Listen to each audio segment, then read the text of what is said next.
Unakoti ADC ভিলেজের ছৈলাপিতে বাণিজ্যিকভাবে রাজ্যে প্রথম কফি প্রক্রিয়াকরণ ইউনিটের আজ উদ্বোধন করেন শ্রমমন্ত্রী টিঙ্কু রায়।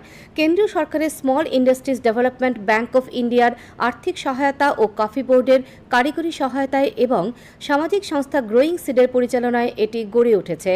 শ্রমমন্ত্রী বলেন, ত্রিপুরাতেও কফি চাষের অনুকূল পরিবেশ রয়েছে।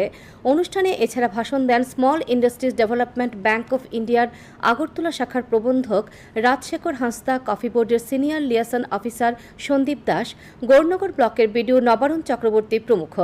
অনুষ্ঠানে ঊনকোটি হেরিটেজ কফি ব্র্যান্ডের আনুষ্ঠানিক উদ্বোধন করেন শ্রমমন্ত্রী।